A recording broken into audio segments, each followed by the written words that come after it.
I'm just going to share my screen with some slides.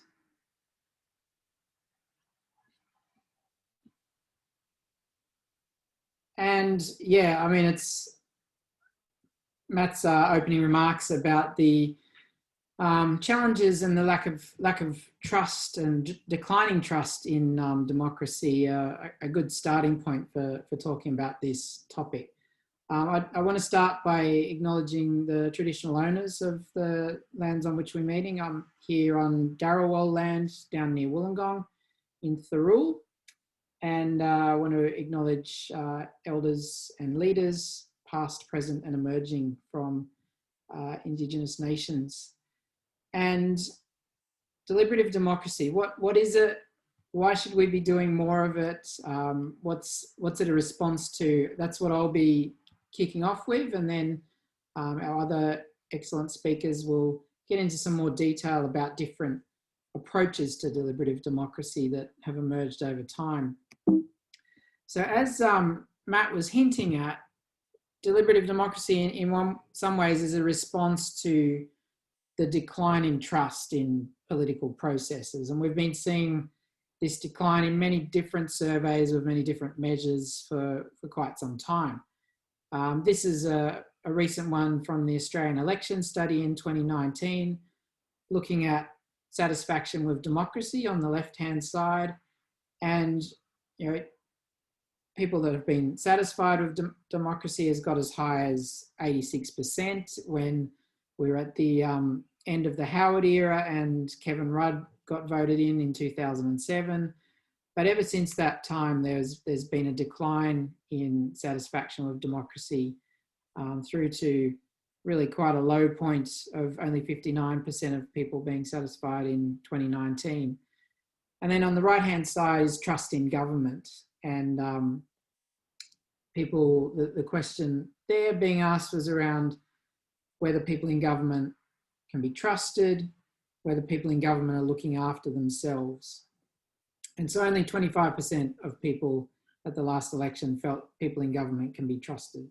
So not surprising numbers. We know there's kind of a discourse about politicians can't be trusted, and but still quite worrying levels of happiness with how democracy is being done. A few more stats. This is from the Edelman Trust Barometer that was done this year. It's not just government leaders, but business leaders that are suspected of, are seen as untrustworthy, that are suspected of lying and misinforming. So 57% thinking our government leaders are purposely trying to mislead, and 56% saying business leaders are purposely trying to mislead. So we're not feeling like there's leaders out there that we can trust to give us accurate information. And then at the same time, there's this decline in trust in information sources, in the media. So again, from the Edelman Trust Barometer, looking at the levels of trust in different sources of news and information, and pretty substantial decline in the last couple of years for all of the sources: search engines, traditional media, owned media, social media. So people are having this sense we can't trust the politicians, we can't trust the information we're getting, and perhaps looking for different approaches, which doesn't mean that they don't have some faith in democracy. The faith in democratic principles seems to remain strong in a lot of these surveys. It's just the way that it's being done is not something that people are happy about. So they're looking for, they still want democracy, but they want reforms in the way democracy is practiced.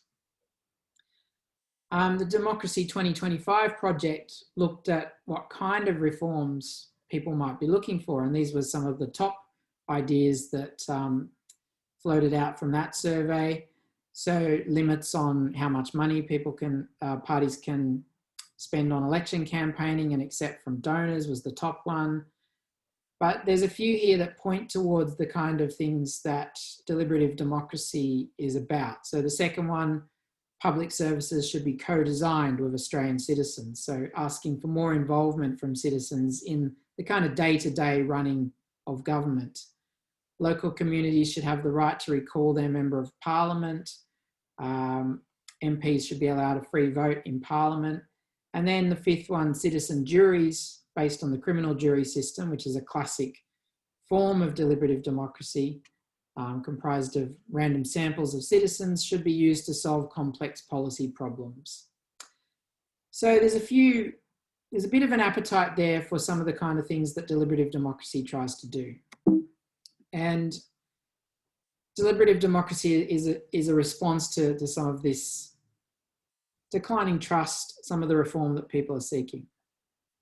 So what is it? It puts communication and reflection rather than voting at the heart of democracy. So John Dryzek said it's about processes of judgment and preference formation and transformation, so people changing their mind, within informed, respectful and competent dialogue. And I don't think we get a lot of informed, respectful and competent dialogue in the political process at the moment, or the way that it's represented in the media. So it's asking for something quite different there. Deliberative Democrats try and create spaces where citizens can learn about an issue, so not just take received wisdom from the media and put that back, but actually think about an issue, come to understand it. Importantly, engage with other people who might have different perspectives, which is increasingly difficult in our splintered media environment, where we tend to inhabit quite spaces with people that are similar to us and that have similar perspectives to us. And then form a considered position. So having perhaps changed your mind because you heard from other perspectives, coming to an informed position rather than just being asked in an opinion poll, what do you think? People often say kind of things they've heard from the media or from particular political leaders that they trust, or not trust as you've seen, but associate their vote with.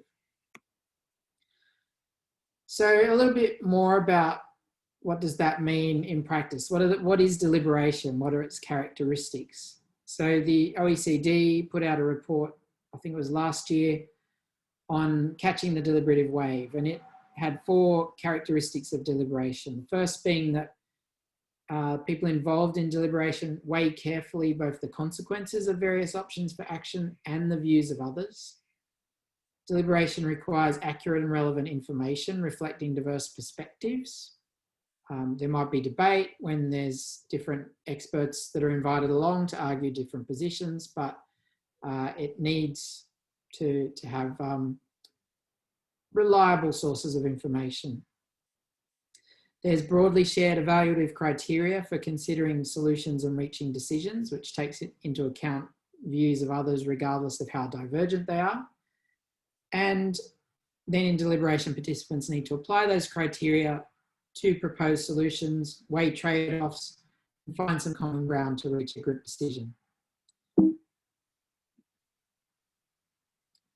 So how could this actually happen in practice? So the history of deliberative democracy is kind of grappling its way towards, well, how could you reach towards those lofty ideals? That sort of deliberation before making a decision feels quite different to the way that we're making decisions at the moment in our representative democracy based around voting. So it started off with sort of normative theorising, people philosophising about the issues, saying, wouldn't it be great if democracy was done differently, if it was more deliberative, if it wasn't just a vote that happened every 3 years and then in between you just sat back and couldn't really influence what happened. Wouldn't it be good if there was greater citizen involvement throughout the process? Then in the second generation of work on deliberative democracy, people started to look at that critically and say, well, what might it mean to actually embed deliberation into real political systems? How could we go about that? What sort of things could we start to try to move in that direction? And then we moved into a third generation of people actually trying things. So testing out the feasibility, designing institutions where we would give people a chance to actually deliberate. And there were a whole bunch of questions that these institutions were trying to answer. First was, can people actually deliberate? So when we get people together, in what kind of spaces is it possible for them to actually reach that lofty goal of deliberating rather than coming to an uninformed position? And they tried things like citizen juries, which, as I said before, are modelled on the trial jury system. Randomly selected citizens coming together, varying numbers, could be 25, to hear from expert witnesses who are kind of the witnesses to the jury, and then they deliberate, they make a decision. It's usually facilitated by somebody so that the participants don't have to worry about how to keep the process going. They just work out what they want to recommend to government. Various other forms, consensus conferences and deliberative polls, but largely built around bringing randomly selected citizens together who don't have an existing interest in the issue. So they're not stakeholders who are there to argue a particular perspective. They may be more open to considering different possibilities. And lots of these things have been tried around the world. Australia was pioneering these kind of processes back in the early 2000s. Lots happening in Europe, lots in the US, various sizes and scales, various levels of government. And they showed that, yeah, deliberation is possible when you create a space for it. People come up with really sensible decisions in the public good. They're able to learn about issues and grapple with quite complex issues. But these experiments tended to be one-offs. They lacked permanence. They didn't have much political influence. They were often set up outside the corridors of power to see if this could be done. And then often the decisions of those participants, there wasn't an easy path to implement them. A recent example of this kind of thing is Sunbury's Water Future Community Panel in 2019. Melbourne Water and Western Water got together 35 people that were randomly selected from the community, but chosen to match the overall demographic profile of the community. So not statistically representative, but similar to the demographic profile. And asked them to deliberate and develop recommendations for the future of Sunbury's water management. They met every 2 weeks. There was a shorter introductory session and then 5 full-day sessions every fortnight. And then they wrote and presented their own report with recommendations to the commissioning bodies. So that's a pretty typical kind of citizen jury style process that happens these days. But we've moved on to a 4th generation of deliberative democracy thinking and practice, which is saying, how can we move beyond these one-off experiments? How can we institutionalize deliberation in political systems? And so there's kind of 2 streams to that. One is trying to make these kind of processes more permanent rather than just one-off experiments.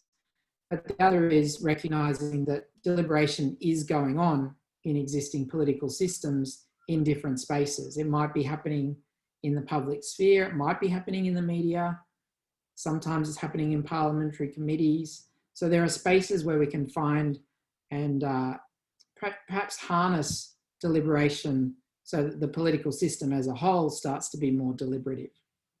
So that's the sort of current research agenda in deliberative democracy. And I think a good example is the Irish Citizens' Assembly, which is 100 people, chairperson and 99 citizens who come together to deliberate on a series of questions for the Irish political system. So there's a list of some of the things that they've focused on the right-hand side there: amendments to the Constitution, responding to an ageing population, fixed-term parliaments, and so on. And I see this as part of the 4th generation because it's got a lot more permanence. It's an established body that continues to look at issue after issue and has very clear pathways through to the Irish Parliament. So that brings us up to where we're at now with deliberative democracy and where are things heading? These are some of the kind of ideas that are being talked about in deliberative democracy spaces. And firstly, we could have an entirely new House of Parliament made up of randomly selected citizens where they would engage in facilitated deliberation, and that Irish Citizens Assembly is kind of along those lines. Of course, the question with that kind of approach is, why would politicians cede their power to citizens? And that's a difficult political challenge, undoubtedly.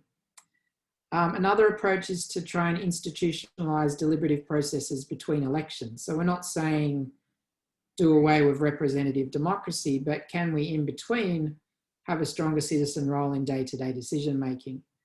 And that might be a more feasible approach in Australia, but there's always a question of who sets the agenda, what sort of topics would be given to citizens to deliberate on between elections. Would politicians agree to be bound by citizen decisions? So there's a bunch of things to think about there about feasibility. Totally different approach is to say, let's not start with the formal institutions of democracy, but let's start from the grassroots, community scale deliberation, citizens taking the lead on decisions about the future of their communities. And there's questions there as well. How would such initiatives that come up from the grassroots gain power and influence? What stops politicians from just ignoring them? And then another idea that gets floated around a bit is, could we move towards large scale online deliberation, moving closer to a direct democracy model where everyone could potentially have a say on particular important issues of the day? Is it even possible to deliberate when not face-to-face? There's questions about that. Certainly the online comments pages don't give much hope that the kind of considered taking into account other people's perspectives, informed kind of deliberation can happen in online spaces. But these are some of the agendas that are being thought about. And of course, what would be great to talk about more today is what's the role of the media and communications practice in promoting a deliberative agenda. I put the photo of Julia Gillard up there because there was a proposal that she put forward for a People's Assembly on climate change back in 2010. And it didn't get a very good reception in the media. And there's lots of reasons for that. And it's certainly not just the media's fault. It was probably a pretty poor political decision as well. But if the media doesn't understand this kind of approach, this kind of practice, and doesn't get behind it, is it going to have much hope of taking off? So something we may get onto later in the discussion.